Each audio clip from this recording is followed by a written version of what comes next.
जय श्री बागेश्वर धाम की भक्तों, कैसे हो आप सब।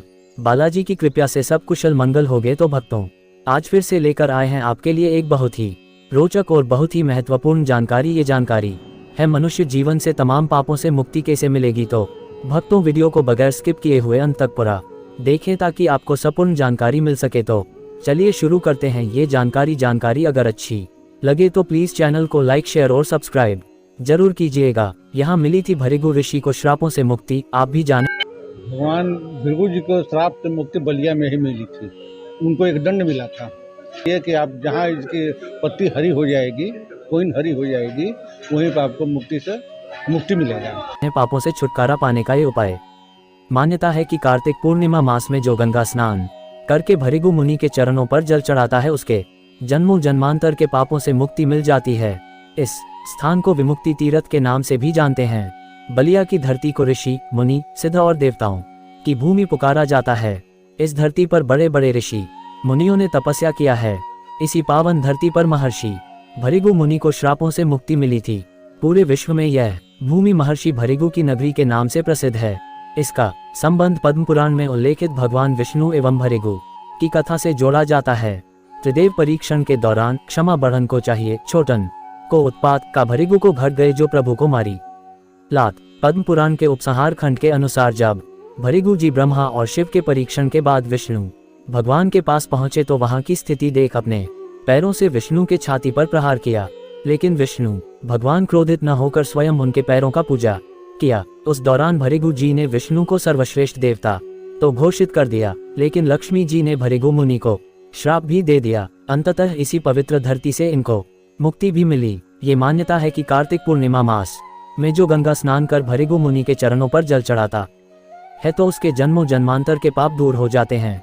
महर्षि भृगु की तपोभूमि बलिया। आचार्य पंडित बालेश्वर गिरी बताते हैं कि इसी पवित्र धरती पर भृगु मुनि ने अपने श्रापों का प्रायश्चित किया। यहीं पर गंगा नदी के किनारे उन्होंने तपस्या किया था। मान्यता है कि कार्तिक पूर्णिमा मास में जो गंगा स्नान करके भृगु मुनि के चरणों पर जल चढ़ता है उसके जन्मों जन्मांतर के पापों से मुक्ति मिल जाती है। इस स्थान को विमुक्ति तीर्थ के नाम से भी जानते हैं। ये तीर्थ ही सभी पापों से मुक्ति देने वाला होता है। ये है बलिया की धरती का महत्व। इस जनपद की धरती इतना पवित्र है कि जब महर्षि भृगु मुनि को त्रिदेव परीक्षण करने को मिला तो उस दौरान उसने विष्णु भगवान की छाती पर अपने पैरों से प्रहार किया। जब विष्णु भगवान की आंख खुली तो उन्होंने भृगु मुनि के चरणों का पूजा करते हुए कहा कि आपके चरणों में कहीं चोट तो नहीं आई। इस दौरान भृगु मुनि ने विष्णु भगवान को तीनों देवताओं में से सर्वश्रेष्ठ तो घोषित कर दिया, लेकिन माता लक्ष्मी ने इन्हें श्राप भी दे दिया। माता लक्ष्मी ने कहा कि आपने विष्णु को लात नहीं मारा, आपने जिस स्थान पर लात मारा उस वक्त वहां मेरा निवास था, अतः चोट मुझे लगी है। इस श्राप के प्रायश्चित के लिए मरीचि ऋषि ने भृगु मुनि को एक सूखा बांस देकर प्रायश्चित के लिए भेज दिया।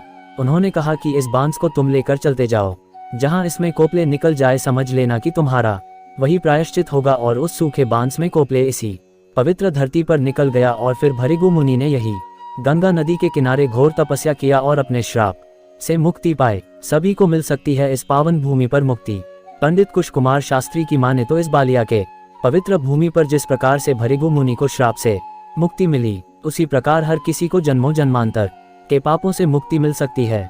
मान्यता है कि कार्तिक मास में जो कोई भी गंगा स्नान करके महर्षि भृगु मुनि के चरणों पर जल चढ़ाता है उसके जन्मों जन्मांतर के पाप धुल जाते हैं। इतिहासकार डॉक्टर शिव कुमार सिंह कौशिकीय बताते हैं कि ये बिल्कुल सत्य बात है कि कार्तिक पूर्णिमा के पावन अवसर पर जो कोई भी गंगा स्नान करता है उसके जन्मों जन्मांतर के पाप दूर हो जाते हैं, क्योंकि पद्म पुराण के उपसंहार खंड के अनुसार भृगु मुनि को भी इसी पावन धरती पर श्रापों से मुक्ति मिली थी। यह है बलिया के पावन भूमि की कहानी।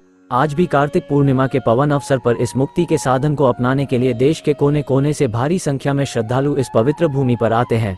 वीडियो को अंत तक देखने के लिए आपका धन्यवाद। जय श्री बागेश्वर धाम। ऐसी ही और अच्छी वीडियो देखने के लिए हमारे राज सेठ कहानियां चैनल को लाइक, शेयर और सब्सक्राइब करें। धन्यवाद।